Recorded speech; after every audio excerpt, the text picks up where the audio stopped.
Assalamualaikum warahmatullahi wabarakatuh. Bismillahirrahmanirrahim. Alhamdulillahi rabbil alamin. Wassalatu wassalamu ala asyrafil anbiya'i wal mursalin nabiyina Muhammad wa ala alihi wa sahbihi ajma'in. Allahumma 'allimna ma yanfa'una wanfa'na bima 'allamtana. Allahumma faqihna fid din wa 'allimna at-ta'wil. Wa zidna 'ilman ya rabbal alamin. Rabbi shrah li sadri wa yassir li amri wahlul 'uqdatam min lisani yafqahu qawli. Subhanaka la ilma lana illa ma 'allamtana innaka antal alimul hakim. Wa la haula wa la quwwata illa billah. Kita sambung perbincangan kita masih lagi berkenaan dengan furu' lughawiyah.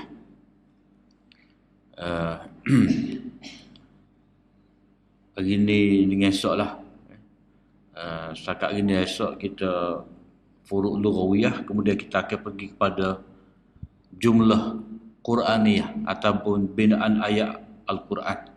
Jadi pagi ni kita nak sentuh berkenaan dengan makna haraf. Haraf dalam Al-Quran itu membawa mesej. Maksud haraf dalam perbincangan ini ialah partikel atau kalimah yang bukan kata nama dan bukan kata kerja. Jadi seperti mana yang kita maklum, bahagian kalimah-kalimah ataupun juzuk-juzuk bagi satu ayat itu terdiri daripada 3, isim, fi'il dan haraf. Jadi haraf ni dia tidak kata nama dan tidak kata kerja. Oleh itu ia tidak dapat difahami tanpa dihubungkan dengan sesuatu yang lain. Sebab itulah dinamakan sebagai kata hubung. Mana dia tu berfungsi sebagai penghubung antara isim dengan isim, kata nama dengan kata nama. Begitu juga dia jadi penghubung dengan antara kata nama dan kata kerja. Antara keunikan bahasa Al-Quran ialah penggunaan huruf ataupun haraf yang berlainan dan digunakan di tempat yang terdapat persamaan. Jadi di antara huruf ataupun haraf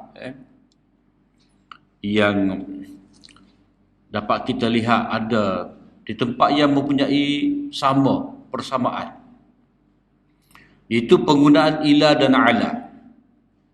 Firman Allah Ta'ala dalam surah Al-Baqarah ayat 136, Qulu amanna billahi wa ma unzila ilayna wa ma unzila ila Ibrahim wa Ismail wa Ishaq wa Ya'qub wa Ismail wa Ishaq wa Ya'qub wal asbat wa ma utiya Musa wa Isa wa ma utiya an-nabiyyuna bi rabbihim. Jadi kita nak tengok di sini wa ma unzila ilaina. Katakanlah wahai orang-orang yang beriman, kami beriman kepada Allah dan kepada apa yang diturunkan kepada kami yang di Al-Quran dan kepada apa yang diturunkan kepada Nabi Ibrahim, Nabi Ismail dan Nabi Ishaq, Nabi Yaqub serta anak-anaknya. Jadi di sini dalam surah Al-Baqarah, wa ma unzila ilaina wa ma unzila ila. Manakala kalau kita tengok dalam surah Ali Imran pula, qul amanna billahi wa ma unzila alaina wa ma unzila ala Ibrahim wa Ismail wa Ishaq wa Yaqub wal asbat. Jadi dalam surah Baqarah unzila ila, surah Al-Imran unzila ala. Biasanya ala ni dia menunjukkan kepada benda yang berat ataupun azab, ataupun juga dengan makna turun, dengan memberi nikmat yang besar. Jadi beza di sini maknanya ada mesej, mana ada sesuatu. Bila digunakan ila, tidak digunakan ala di satu tempat, dia mesti ada mesej. Sebab apa? Sebab kalau kita tengok dari segi penceritaan ayat ni, cerita tentang benda-benda yang perlu diimani, al-mu'man bihi, benda-benda yang perlu diimani itu. Cuma dia bezanya, qulu, Al-Baqarah qulu, Ali Imran qul, itu beza dia. Hal lain itu hampir, hal lain itu sama. Dia beza qul, kemudian beza ala dengan ila. Kemudian nama Nabi pun sama. Nama Nabi pun tidak berbeza. Hujah pun sama juga. La nufarriqu baina ahadin minhum wa nahnu lahu muslimun. Jadi perbezaan penggunaan ila dengan ala ni dia ada message dia, ada maksud dia. Rahsia perbezaan ini ialah haraf ila itu membawa maksud kepada, dan ayat ini ditujukan kepada semua manusia. Maknanya beriman dengan Al-Quran, beriman dengan kitab-kitab yang terdahulu, yakni kita meyakini bahawa Allah Ta'ala menyempurnakan janji dia untuk memberi hidayah kepada manusia. Begitu juga beriman dengan Nabi-Nabi itu adalah satu benda yang wajib ditujukan kepada semua manusia. Maksudnya orang beriman itu mestilah menerima arahan yang diperintahkan oleh Allah SWT, supaya beriman dengan Al-Quran, beriman dengan kitab-kitab terdahulu, dengan arti Allah Ta'ala bertanggungjawab, inna alaina lal huda, sesungguhnya tanggungjawab kami memberi hidayah kepada manusia, yakni melalui kitab. Jadi kitab itu sampai kepada semua manusia. Maka Allah SWT menyatakan ilah, sampai kepada semua manusia. Kerana Al-Quran diturunkan kepada manusia keseluruhannya. Yang ni orang yang hidup setelah daripada Nabi SAW dibangkitkan menjadi Rasul, maka semua itu dikira sebagai sampai seruan Islam kepadanya. Sebaliknya, ayat yang kedua, yakni ayat surah Ali Imran itu digunakan haraf ala yang menunjukkan kepada atas, dan ia ditujukan kepada Rasulullah SAW. Jadi ayat Ali Imran ni qul, mana qul ayuhan nabi, nabi kamu kena kata. Jadi nabi kena kata amanna billah wa ma unzila alaina, mana diturunkan kepada kami, mana diturunkan kepada nabi, mana nabi yang menerima Al-Quran. Jadi ditujukan kepada Rasulullah sallallahu alaihi wasallam. Hal ini disebabkan Allah mahu menjelaskan bahawa Al-Quran itu benar-benar diturunkan kepada Rasulullah sallallahu alaihi wasallam dan menjadi tanggungjawab yang dipikul oleh baginda untuk menyampaikan kepada seluruh umatnya. Pada seolah-olah memberitahu ayat Ali Imran itu, qul amanna, qul ayyuha Muhammad, qul ayyuhan nabiyyu. Pada kamu kena kata, Nabi diturunkan kepada kami, pada kami, aku dan juga Nabi-Nabi. Maknanya bila Allah Ta'ala pilih seorang Nabi menjadi Nabi, maka mereka akan menerima wahyu seperti mana Nabi-Nabi yang lain. Kemudian setelah mana diterima wahyu tadi, maka mereka pun menyampaikan kepada umat. Jadi seolah-olah memberitahu kepada kita, unzila ala, maknanya menerima dengan direct, secara langsung. Unzila ila, maknanya menerima melalui perantaraan. Itu dia punya beza dia.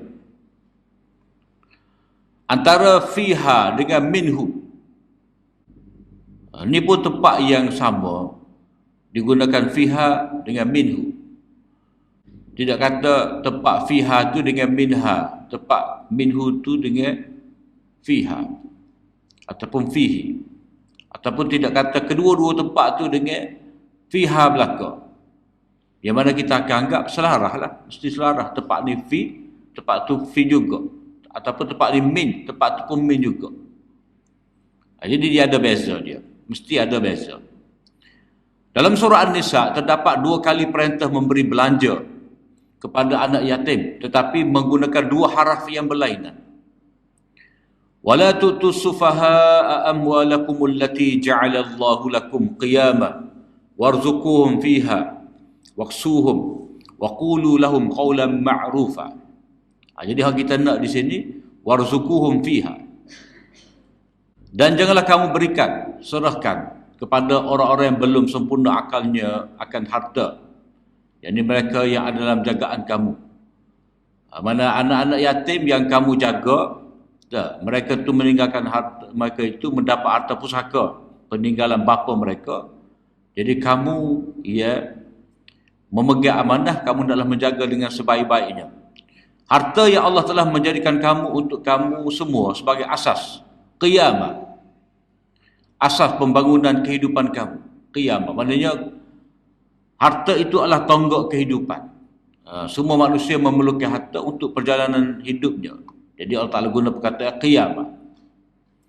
Dan berilah mereka belanja dan pakaian dari pendapatan hartanya, fiha, dalam kurungnya, yang kamu niagakan. Maknanya pemegang amanah tadi adalah dia jaga sebaik-baiknya harta anak yatim, dan dia perlu niagakan. Ittajiru malal yatim hatta la ta'kuluhu az-zakatu, hatta la ta'kuluhu sadaqah. Ada perintah daripada Nabi, hendaklah kamu niagakan, kamu hendaklah laburkan harta anak yatim itu dengan perniagaan, yakni yang mendatangkan keuntungan, supaya harta itu tidak habis dimakan zakat. Jadi anak yatim ni, walaupun dia belum balik, belum cerdik, bila mana harta dia cukup nisab, cukup haul, wajib keluar zakat. Soal dia belum balik tu suku. Kalau kita kata puasa tidak balik, tidak wajib. Semaya tidak balik, tidak wajib. Tetapi kalau kata harta, walaupun budak itu belum balik, tetapi bila cukup syarat sempurna nisab, sempurna 1 tahun, maka wajib keluar zakat. Sebab apa? Sebab ia mewajibkan zakat pada harta kanak-kanak tadi. Ia mewajibkan zakat itu adalah jumlah harta, kedudukan harta tu, bukan umum akibalik ataupun tidak. Oleh kerana zakat tu berkenaan dengan harta, maka sifat harta tu diambil kira, bukan sifat pemilik harta. Kemudian selepas 2 ayat, datang pula ayat yang hampir sama tetapi dengan haraf minhu. Iaitu wa idza hadaral qismata ulul qurba wal yatama wal masakin farzuquhum minhu wa qulu lahum qawlan ma'rufa. Apabila kerabat yang tidak berhak mendapat pusaka dan anak-anak yatim serta orang-orang miskin hadir ketika pembahagian harta pusaka itu, maka berikanlah kepada mereka sedikit daripadanya dan berkatalah kepada mereka dengan kata-kata yang baik. Jadi kalau kita tengok dari segi 2 ayat ni, dia tidak jauh beza. Ni warzuquhum fiha waqsuhum wa qulu lahum qawlan ma'rufa. Jadi hal ini berkait dengan orang bawah umur, sufaha ni, orang yang belum sempurna akal. Hal ni yang berikut ni farzuquhum minhu wa qulu lahum qawlan ma'rufa. Hampir sama. Jadi di sini farzuquhum minhu. Mengapa Allah SWT menyatakan dengan haraf yang berlainan? Jadi tentu sekali dia ada maksud. Jadi kita tengok di sini, haraf fiha dalam ayat yang kelima itu mempunyai maksud yang tinggi lagi murni. Kerana penggunaan haraf fiha di sini memberi makna bahawa pemberian harta kepada sufaha, golongan yang belum matang akal dia, orang yang belum pandai mengurus harta dia. Maknanya walaupun dia sudah balik dah, umur 15 balik dah, tetapi dari segi pengurusan harta. Sebab manusia ni, dia dari segi umur, orang panggil kapasiti dia, ahliyah dia, dalam melaksanakan perintah Allah Ta'ala ni, dia ada hak mumayyiz, dia ada balik dan dia ada sin rushd, umur cerdik. Mana dia boleh timbang molek dengan 5,000 ni, dia nak guna macam mana? Kalau orang yang safih, sufaha, boleh jadi boros pada dia, 5,000 tu sehari dia boleh habis. Tidak pelik, dia boleh habis ke satu hari tu dengan 5,000. Jadi dia tu bila begitu berarti dia belum cerdik lagi, belum mencapai umur sin rushd. Jadi penggunaan haraf di sini memberi makna bahawa pemberian harta kepada sufaha hendaklah bukan dari harta pusaka itu sendiri, tetapi hendaklah dari keuntungan harta itu, fiha. Kalau kata warzuquhum minha, warzuquhum minha, min amwaliha, min amwalihim farzuquhum. Kalau kita kata di sini warzuquhum minha, minha ni dia akan balik kepada amwal. Maknanya berilah kepada mereka itu rezeki daripada harta tu. Maknanya kita berikan kepada anak yatim tadi untuk kehidupan dia daripada harta dia tu. Maknanya kalau bapa dia meninggalkan kepada dia tu 10,000. Jadi perbelanjaan untuk dia tu sebulan kita kata 200 tak. Kalau musim sekolah kan 1,000 habis untuk dia. Jadi dia ambil daripada harta tu. Jadi bila begitu itu nayalah pada budak. Sebab apa? Sebab harta tu dia akan lama dia akan habis. Tetapi bila kata fiha, fiha tu dia merujuk kepada keuntungan. Maknanya harta tadi hendaklah diniagakan, dilaburkan. Jadi bila boleh keuntungan sedikit sebanyak tu, jadi itulah yang diberikan, dibelanjakan untuk anak yatim. Walaupun memang kita kena ambil harta dia tu untuk dia. Kalau ambil harta daripada kita, harta kita, naya juga kita. Tapi di sini ada mesej. Mesej pertama, pembelanjaan nafkah anak-anak yatim tu boleh ambil langsung daripada harta mereka. Tapi itu tidak menguntungkan mereka. Mesej kedua, warzuquhum fiha ni, ia diberikan belanja untuk anak yatim tu adalah keuntungan daripada harta mereka ini. Mana dengan arti seorang wali penjaga anak yatim ni adalah mengurus harta anak yatim tu dengan cara yang baik, dengan dia laburkan. Ikutlah dalam tabung haji ke ESB ke, maknanya satu pelaburan yang ada jaminan, peniagaan yang ada jaminan. Maka keuntungan itulah yang menjadi perbelanjaan untuk anak-anak yatim. Itu cara yang menguntungkan budak itu. Jadi kalau kata ambil daripada harta anak yatim direct, kita kata hak modal dia, lama-lama dia akan habis, tidak bertambah. Jadi sebab itulah dalam fiqh pun dia ada perbahasan pelaburan harta anak yatim, meniagakan harta anak yatim supaya tidak dimakan oleh zakat. Jadi perbelanjaan tadi bukanlah dari harta pusaka itu sendiri, tetapi hendaklah dari keuntungan harta itu. Ini secara tidak langsung memberitahu kepada wali anak yatim itu bahawa perlunya galakan pelaburan harta anak yatim dan mengusahakannya itu mengikut jalan yang dibenarkan oleh syarak.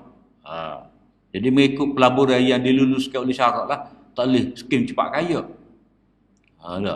Masuk je 20% jaminan tiap-tiap bulan 20% keuntungan. Itu memang tipu, tak boleh. Sebab pelaburan dalam syariat ni dia tidak boleh jaminan dapat semua. Dia mungkin berubah-ubah. Kalau dia memberi jaminan dalam bentuk yang fix, tidak berubah, itu ada sesuatu di sebalik. Surat ini dapat dicermati pada kalimah fi dalam ayat pertama yang dibincangkan ini. Sebaliknya gambaran seperti ini tidak terdapat dalam penggunaan haraf minhu. Dalam ayat pembahagi harta pusaka itu, wa idza hadaral qismata ulul qurba. Bila mana pembahagi harta pusaka itu dihadiri oleh kaum kerabat, anak yatim dan orang miskin, berilah daripada mereka. Berilah kepada mereka daripadanya. Ini mesej dia lain. Mesej dia apa? Bila pembahagi harta pusaka itu dibuat, ia mendapat harta pusaka adalah orang ada nama, dipanggil ashabul furud.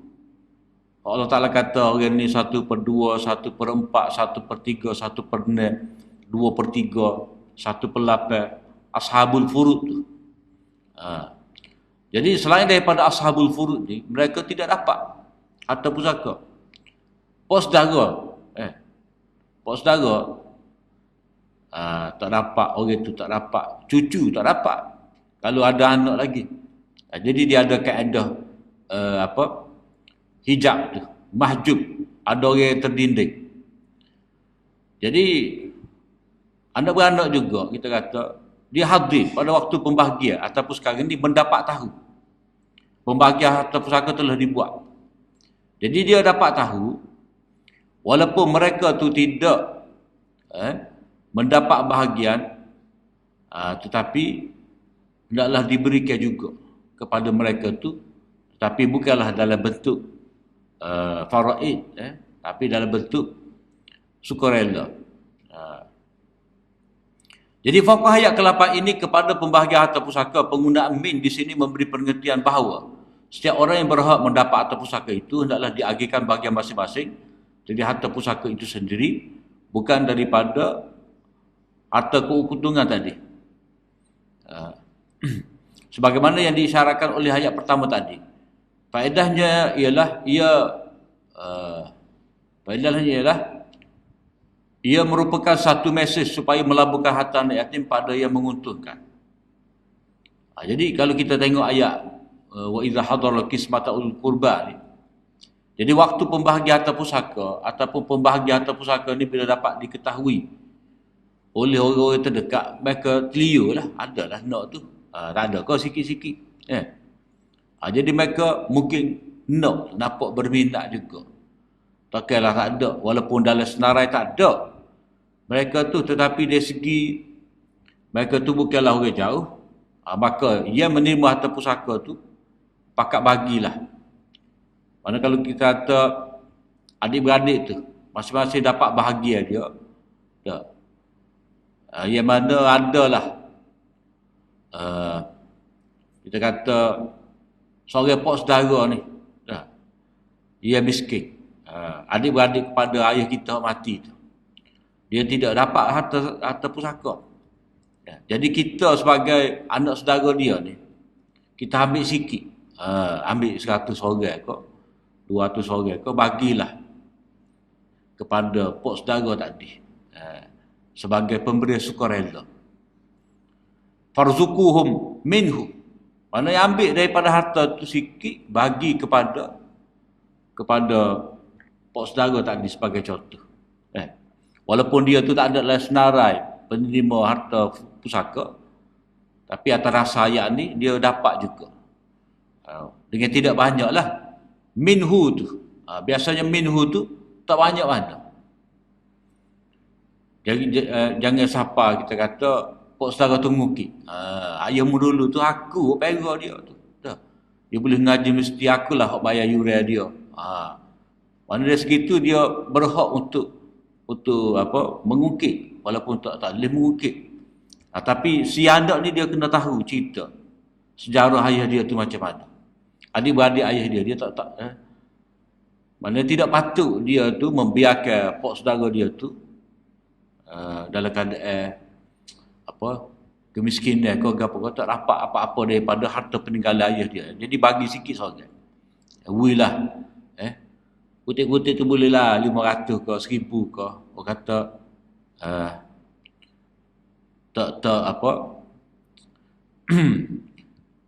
tak banyak, dah, walaupun tak banyak tapi tanda ingat. Dah. Kalau suruh banyak, tanda ada. Dah. Wi banyak ni, mana tanda ada lah. Wi sikit ni ingat, maknanya sikit pun ingat. Itu orang panggil cara kita berbudi. Wi banyak, maknanya ada kita wi banyak, cara banyak. Tak ada kita wi sikit, cara sikit. Tanda ingat, tidak lupa. Kemudian kita tengok pula, hujan diturunkan untuk kamu di atas kamu. Wallazi anzala minas sama'i ma'an lakum minhu syarabun wa minhu syajarun fihi tusimun. Dialah Allah yang menurunkan hujan dari langit, sebahagian daripadanya untuk minuman kamu, sebahagian lagi menyebabkan tumbuhnya pokok-pokok untuk kamu melepaskan binatang-binatang ternak makan padanya. Mana hujan yang Allah Ta'ala turunkan kepada kamu dari langit ni, ada yang kamu minum, mana jatuh dalam telaga. Dan ada yang menjadi siraman kepada pokok, yang mana kamu pula melepaskan binatang untuk meragu tumbuhan tu, pokok-pokok tu ataupun rumput-rumput tu. Jadi ayat ni dia punya balarah tu begitu indah lah. Sebab lakum minhu, untuk kamu daripadanya tu minuman. Maknanya kalau kita tengoklah ni, kita tak ada air hujan nak minum tak. Tapi sebenarnya hak jatuh, hujan jatuh dalam bumi tu, bumi resak, maka tersimpanlah air di situ. Jadi kita minum tu maknanya minum tidak direct. Takut-takut kita kata Quran ni kecek luar konteks, benda yang tidak mengikut fakta realiti. Sebenarnya tidak. Ini berdasarkan kepada realiti sebenarnya. Jadi minhu syarabun, hak kamu minum tu, itu berdasarkan kepada ayat dalam surah Al-Mu'minun ayat 18. Wa anzalna minas sama'i ma'an biqadarin fa'askannahu fil ard. Wa inna ala zahabin bihi laqadirun. Dan kami turunkan air hujan dari langit dengan qadar dia. Mana disuka. Mana Allah Ta'ala tahu. Bila kata qadar, Allah Ta'ala tahu berapa titik air hujan nak turun. Bacok tu hujan, kucelun tak turun hujan. Sebab masing-masing tu ada qadar dia. Lebat bacok, tak lebat tempat kita. Lebat tempat kita, tanah merah, tak hujan sikit pun. Jadi dengan qadar dia. Dengan qadar dia, fa'askannahu fil ard, dan kami simpan air itu dalam bumi. Jadi bila tu simpan dalam bumi, AKSB lah sedup. Ataupun kita pasal boring engine tu sedup. Jadi air itu bagaimana? Air hujan lah Allah Ta'ala simpan dalam bumi, dalam tanah. Jadi kalau mengikut engineer air ni, dia kata banyak air dalam bumi ni. Dalam bumi ni banyak air. Cuma kadang-kadang enjin dia tu lah tak erat nak sedup. Jadi perlu pada teknologi yang lain pula. Jadi Allah Ta'ala simpan air tu dalam bumi. Jadi kalau kita tanya, lakum minhu syarabun, kamu minum daripada air hujan. Kita kata, bila minum air hujan, ya tak ada siapa, tak ada. Sebenarnya hak kita sedup itulah air hujan. Wa minhu syajar, daripada air hujan tadi tumbuhnya tanaman-tanaman, tumbuhan yang kamu lepaskan padanya itu binatang. Jadi tak sebut diminum oleh binatang ni, tapi Allah SWT nak sebut tusimun, ataupun kita panggil saimah. Mana binatang yang diternak, kita lepaskan untuk dia meragut rumput tu. Jadi Allah Ta'ala sebut di sini nikmat untuk kita, nikmat untuk binatang. Walaupun tidak sebut an'am di sini. Tapi perkataan tusimun tu sudah menunjukkan kepada binatang yang meragut. Jadi itu bahasa Quran yang ringkas tetapi dia banyak makna. Jadi di sini hak kita ni lakum, untuk manfaat kamu, faedah kamu. Hal ni pula, idh yughashshikumun nu'asa amanatan minhu wa yunazzilu 'alaikum minas sama'i ma'an liyutahhirakum bih wa yudhhiba 'ankum rijzas syaitan wa liyarbita 'ala qulubikum wa yuthabbita bihil aqdam. Ingatlah ketika kamu diliputi perasaan mengantuk sebagai satu pemberian aman dari Allah untuk menghapuskan kecemasan kamu. Maknanya ketika peperangan Badar ni, orang beriman dalam keadaan bimbang takut. Sebab apa? Sebab mereka tu bilangnya tak ramai. 303, ada kata 13, 319. Bilangan mereka tu tak ramai. Musyrikin Mekah dengan 1000 orang. Tambah pula senjata mereka tak cukup. Jadi itu menyebabkan mereka rasa bimbang, cemas. Jadi Allah SWT menyelubungi mereka itu dengan rasa takut, menyebabkan dengan rasa mengantuk, mana jenera tidur. Jenera tidur. Kalau orang itu bimbang, dah nak tidur lagu mana ni? Motosikal ada tanah, kereta ada tanah, dah. Pintu pagar tak ada rumah ni. Jadi bimbang, jadi tak dengar tidur. Jadi sekarang ni bila mengatur menguasai mereka, boleh cenderung molek. Kalau bimbang tu terlampau sangat, kerusingan tu terlampau sangat, tak tidur. Bila tak tidur, naik darah. Jadi Allah Ta'ala memberi ketenangan kepada orang beriman dengan rasa mengatur. Wa yunazzilu alaikum minas sama'i ma'an. Dan dia menurunkan ke atas kamu daripada langit itu air. Jadi biasanya Allah ni dia menunjukkan kepada azab. Azab Allah tu menunjukkan kepada azab. Benda tak molek. Macam laha ma kasabat wa alaiha maktasabat. Bagi jiwa itu, dia mendapat pahala atas apa yang dia usahakan dan dia menanggung dosa atau apa yang dia usahakan. Jadi Allah dengan apa? Allah dengan li. Laha ma kasabat, kemudian wa alaiha, dia menanggung. Jadi di sini tak mungkin dengan makna mudhara'. Wa yunazzilu alaikum. Tidak mungkin dengan makna mudhara'. Hujan turun sebagai mudhara', tak mungkin. Sebab apa? Sebab ma'a, perkataan ma'a tu dia sentiasa, kalau kata turun air hujan dengan kalimah ma'a tu, dia dengan makna baik. Hujan yang memberi manfaat. Hujan yang memberi mudhara', Allah Ta'ala guna perkataan matar. Dalam Quran, wa amtarna alaihim matara. Matar dalam Quran tu makna hujan azab. Cuma bahasa Arab moden ni dia kata hujan matar. Sedangkan dalam bahasa Al-Quran, matar itu adalah hujan azab, hujan batu. Hujan mari dalam bahasa Arab, dalam Al-Quran dia mari dengan perkataan ma', air, tu air. Ataupun satu lagi ghaith, wallazi yunazzilul ghaitha min ba'di ma qanatu. Dialah Allah Ta'ala yang menurunkan hujan, ghaith, setelah mana mereka tu berputus asa, lama dah ditimpa kemarau. Jadi itu kalimah-kalimah yang digunakan oleh Al-Quran dengan begitu teliti, dengan begitu halus. Jadi diturunkan untuk membersihkan kamu. Maknanya bila kata hujan mari, maknanya itu adalah rahmat daripada Allah Ta'ala. Pertolongan Allah Ta'ala kepada orang beriman supaya hilang rasa takut, hilang rasa diabaikan oleh Allah Ta'ala, dan Allah SWT akan menghapuskan daripada kamu tu gangguan syaitan.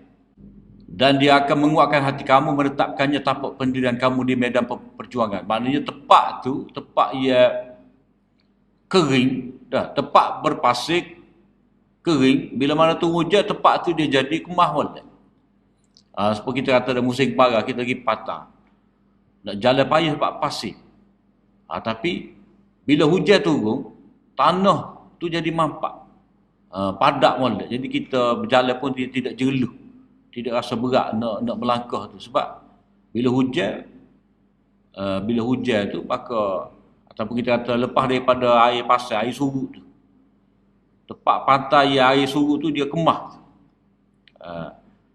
Jadi nak berlari sedap. Wa yuthabbita bil aqdam. Maknanya kalau kuda sahabat nak berlari sedap, selesa. Tidak kata berat untuk mereka bergerak ketika berperang. Kerana apa? Kerana malam itu hujan turun kepada mereka. Jadi ayat dalam surah An-Nahl itu menjelaskan Allah menurunkan hujan untuk manusia supaya tanah tidak kering kontak, supaya mereka mendapat minuman dan juga ternakan mereka. Ringkasnya, bagi menyatakan nikmat turunnya hujan, maka digunakan lakum. Adapun ayat surah Al-Anfal itu datang menceritakan nikmat Allah berikan kepada orang beriman dalam peperangan Badar. Rahsia pemakaian alaikum di sini ialah turunnya air hujan dari langit di antara nikmat Allah yang besar dan menjadi teras kehidupan. Maknanya hak paling besar sekali, dengan sebab turunnya hujan itu, kamu dapat mengalahkan musuh dalam peperangan Badar. Kamu tenang, hilang daripada kamu perasaan takut, cemas.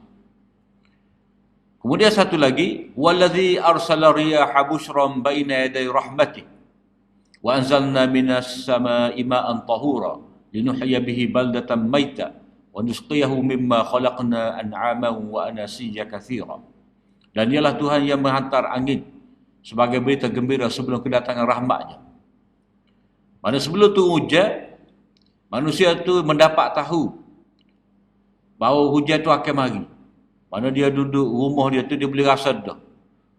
Tengah hari tu dengan begitu panas dah. Tiba-tiba mari angin sejuk, dia kata nak hujan dah ni. Jadi angin tu dikira sebagai busra, berita gembira. Maknanya tidak lama lagi kita akan dapat hujan. Rahmat itu mana hujan? Hujan sebagai rahmat. Jadi rahmat di sini, hujan ni di sini dengan makna rahmat. Ini orang panggil itlaqul kul wa iradatul juz. Mana rahmat Allah Ta'ala ni begitu banyak. Begitu banyak rahmat Allah Ta'ala ni. Antara rahmat Allah Ta'ala yang penting, yang utama adalah air hujan. Maka Allah SWT sebut rahmat, tetapi dengan makna hujan. Nak mengingatkan kepada manusia bahawa hujan tu adalah rahmat.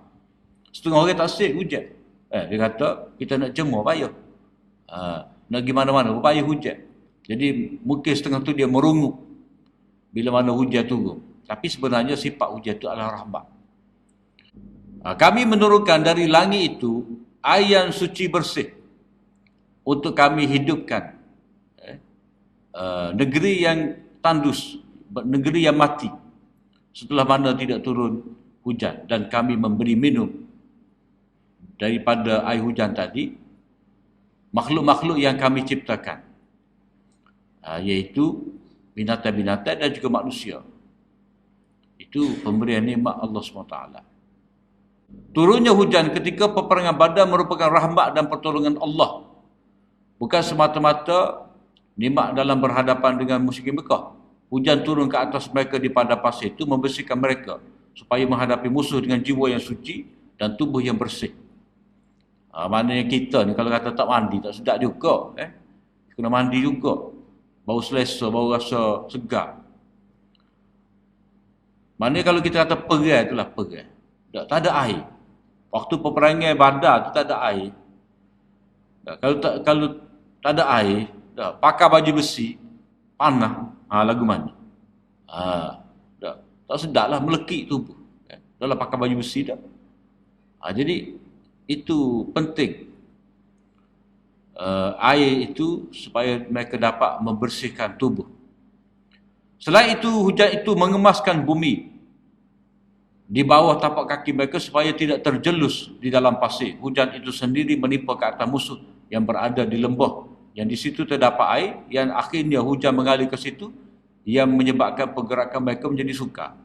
Tanah tu jadi becah. Lecah, becak. Jadi berseluk. Bila berseluk tu dia licin, mudah jatuh, tergelincir mudah. Itu antara furuk lughawiyah. Furuk lughawiyah. Dan kita ada lagi ni, ada lagi berkenaan dengan furuk lughawiyah ni. InsyaAllah kita esok kita ejah nota siap ada nota tu. Ada sikit-sikit lagi. Esok kita boleh tengok berpandu pada nota kita lah. Ada dua tajuk lagi berkenaan dengan berkenaan dengan furuk lughawiyah ni. Itu berkenaan dengan beza di antara bashar, insan, ins.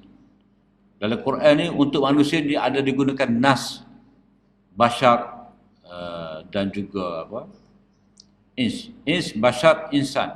Satu lagi an-nas. Wa akhiru da'wana alhamdulillahirabbil alamin.